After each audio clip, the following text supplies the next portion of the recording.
Hi, this is Kirk Harbinger and Bethany Gonyea, and we are with the Albany Peace Project. Bethany is the founder of the Peace Project as well as Numinous.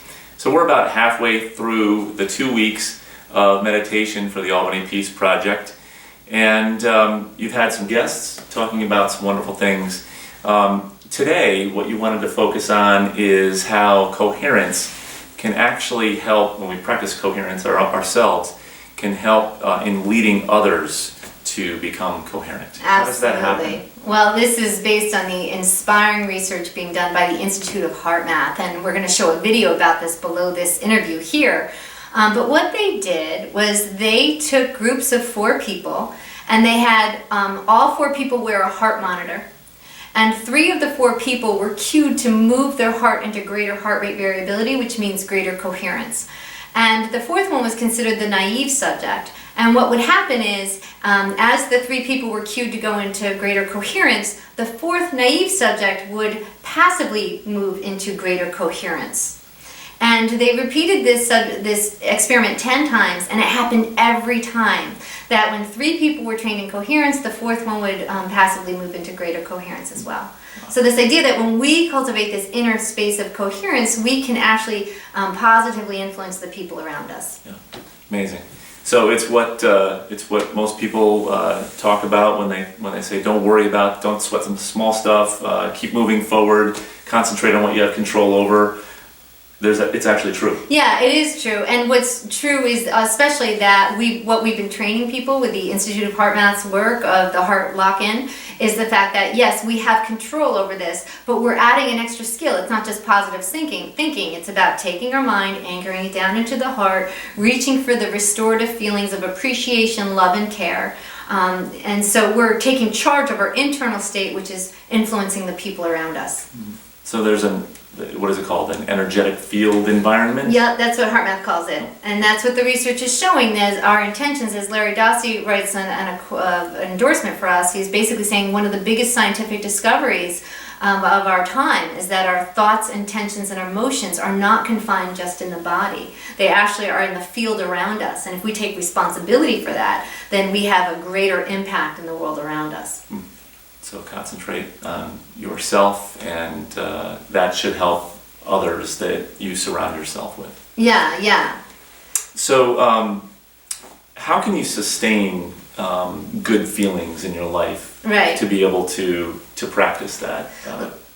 That's a good question, and I feel like it kind of talks to another bigger concept, and that is that I feel as though this culture, I feel as though we've become, what I've come up with is emotional diabetics, that we really have become unable to metabolize sweet emotions. Right? So what happens is we're addicted to being miserable. We are just so used to looking around and just saying how horrible the world is, the elections, this, that, and the other thing. Everything's bad. And the more we do that, our tolerance to be able to sustain, even feel a good feeling, let alone sustain it, is becoming a very rare art form. And so now what the Peace Project is trying to do is for us to kind of cultivate these sweeter feelings.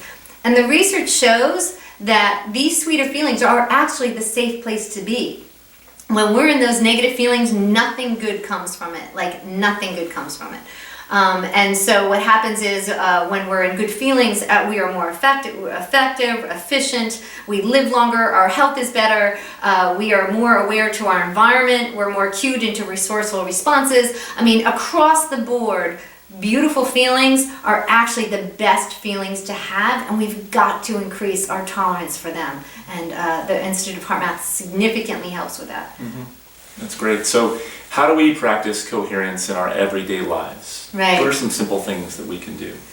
Well, I think I'm going to say this stuff is simple, but it ain't easy, right? So we're all working on cultivating this internal discipline. It really is, I often say, it's like becoming a musician or an athlete. It takes an internal attentiveness to our internal state. And one of the best things, again, is taking what you're learning on the meditation cushion or in your yoga class and try to remember that state and then bring it out into the world. So say if you're in the middle of a business meeting or something, and this is what I do all the time. If I'm going off to a meeting, I try to imagine a light connecting my heart to the hearts of the people involved.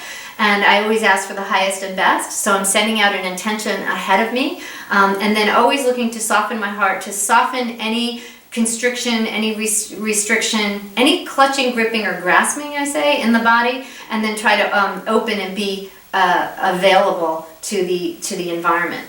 No, that's what I would say if I would just give you one little... That's a great example. The workplace, I think HeartMath talks a little bit about athletic teams too. Yeah, exactly. So is there a scenario around that where you should be able to get some results? Yeah, and well, I think they give the example of that volleyball team, right, where they linked up at the end and they had like their best score ever, right? And so the idea that if we can start getting this concept of oneness, that we are connected by a field. And what if, as Todd Cunningham says, we live as if it's real? Like, what if we start walking around and saying, you know what, there's this energetic exchange between me and all of the people around me, and I'm going to take responsibility for that a little bit, and I'm going to interject some sweetness, some availability, some kindness, and and influence and positively influence the field. I believe Mary Morrissey talks about being a person of increase. Of what can we do? When we go into a situation, can we somehow enhance it, right, and make it better, as opposed to just like going to business and dreading it and going, what can we do to spread joy? So the skeptic, the negative person, I guess, would say, well, we don't know for sure, so prove it. So why bother if I'm not guaranteed results? Right. But why bother? Why bother? I would say try it and you will see results. Meaning that if you really show up and you really do the work, I would say this work can't not work. It would be like going to a gym and lifting weights and not getting stronger. Like, you can't do that. You can't lift weights and not get stronger. You can't do this work and not get results, because we're moving the dial on our nervous system and you are changing your perceptual field. I mean, you can't be in two places at once. You can't be the old miserable self and be happy at the same time and get the different results. Do you know what I mean? Yeah. So, yeah, powerful work. And that's what the Peace Project, I want, society needs to start making happiness, as Bhutan did. They made gross national happiness more important than the gross domestic product. Meaning that happiness has become more important for our sustainability, our society in general. And how do we teach people about happiness? And that, again, is part of the endeavor of the Peace Project. That's great. Well, thank you for leading us through coherence. You're pleasure. Making a difference. My pleasure. So we'd like to encourage you to keep practicing coherence, meditate through the next week or so, through the 15th of January, and let's make Albany peaceful. Right? Absolutely. This is the first time I'm going to say this publicly, but my goal is in 7 years to have the city of Albany down at the Times Union Center, and on New Year's Day, sending peaceful intentions to the city of Albany with great music, great musicians, great speakers. And I mentioned that to the police department the other day. I don't know if they thought I was crazy or a genius, but we'll find out. but I do. I feel as though, what else is there? There's researchers here. Like, what are we waiting for to bring it out? I mean, what are we waiting for? It's literally underneath our nose, like right here. Like, let's do it. Only good can come from it. Absolutely. That's right. Well, we look forward to that date. Yeah, thank you so much. In the meantime, definitely keep practicing, and we look forward to seeing you again. Okay.